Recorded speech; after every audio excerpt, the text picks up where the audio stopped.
Maharashtra sales and medical representative असोसिएशनचे 59वे राज्य अधिवेशन स्थानिक कन्यका सभागृहात 19 जानेवारीपासून सुरू झालं आहे।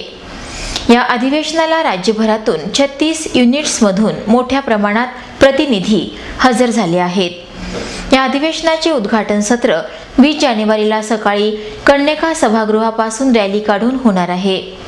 या अधिवेशनाचे उद्घाटन CITUचे राज्य महासचिव ॲडव्होकेट MH शेख हे करतील। प्रमुख पाहुणे म्हणून राष्ट्रीय अध्यक्ष R विश्वनाथन, CITUचे राज्य सचिव मंडळ सदस्य अजित अभ्यंकर उपस्थित राहतील। या अधिवेशनाच्या स्थळाला सुकामल सेननगर आणि मंचाला विशाल जोशी मंच हे नामकरण करण्यात आलं आहे।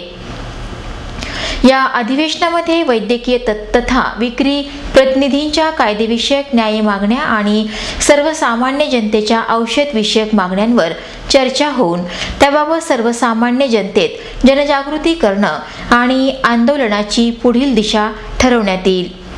या कंपन्यांच्या कामगार विरोधी धोरणाविरोधात आंदोलनाचे ठराव, राज्य सरकारच्या कामगार कायद्यातील कामगार विरोधी बदलाविरोधात आंदोलनात ठराव, जातीवाद विरोध, शेतकरी GST आदींवर ठराव घेण्यात येतील।